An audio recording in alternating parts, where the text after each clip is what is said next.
दिया है। हम शिवसेना की तरफ से माननीय अध्यक्ष महोदय के डिसीजन का आदर करते हैं, स्वागत करते हैं और उनके आदेश का हम लोग पालन करेंगे।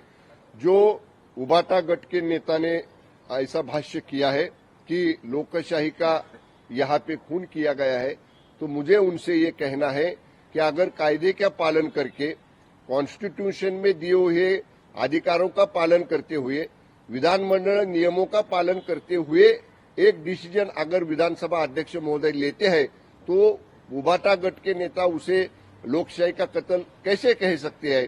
अगर उनका ये कहना है तो मेरा उनसे ये सवाल है, 2019 में जब अलायंस करके हम लोग शिवसेना भारतीय जनता पार्टी का अलायंस करके हम लोग चुनाव को सामने गए थे, चुनाव हम अलायंस करके जीत गए थे।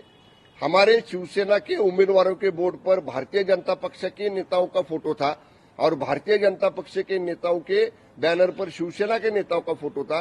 दोनों मिलके युति करके हम लोग ने वोट मांगे हैं और युति की तरफ जो मैंडेट था 2019 का, वो मैंडेट महाराष्ट्र की जनता ने दिया था।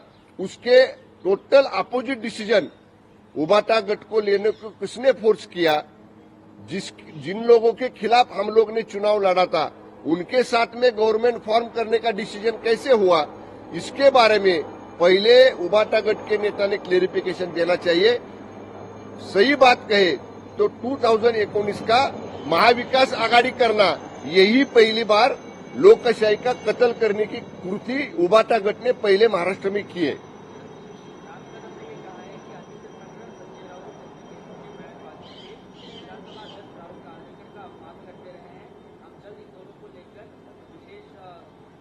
हक्कभंग, देखिए कल भी मैंने यही बात की थी, क्योंकि कल जब डिसीजन का अनाउंसमेंट पूरा हो गया और जब उबाटा गट के नेताओं के बयान आने चालू हो गए तभी उन्होंने बहुत गलत शब्दों का, अनपार्लियामेंट्री वर्ड्स का इस्तेमाल माननीय विधानसभा अध्यक्ष महोदय के बारे में किया था।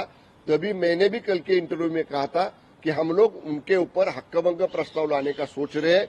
हम लोग जो राम कदम साहब का कहना है वही हमारा भी कहना है। हम लोग इकट्ठा बैठ के हमारे जो सीनियर एडवोकेट्स है उनसे बात करके, हमारे शिवसेना के जो सीनियर पार्लियामेंट्री लीडर्स है उनसे बात करके, माननीय शिंदे साहब से बात करके हम भी इसके ऊपर जल्द ही निर्णय लेंगे।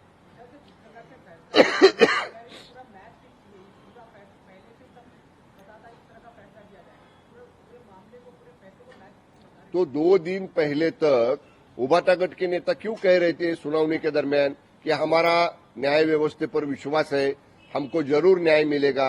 2 दिन पहले तक ये लोग ऐसी बात कर रहे थे और अगर ये मैच फिक्सिंग होती तो ठाकरे गट के भी 14 एमएलए कल डिस्क्वालीफाई हो जाते ना।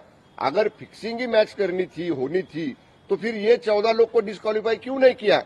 विधानसभा अध्यक्ष महोदय ने इतना क्लियर कहा है उनके जजमेंट में कि भरत गोगावले ने जो उबाटा गट के 14 एमएलए के ऊपर डिस्क्वालिफिकेशन का नोटिस सर्व किया, वो सर्व करने की जो प्रोसीजर थी वो विधानसभा नियमों के तहत नहीं फॉलो की गई थी, इसलिए उनको डिस्क्वालीफाई नहीं किया। विद रीजनिंग, उसका डिसीजन में विद रीजनिंग कारण दिया है।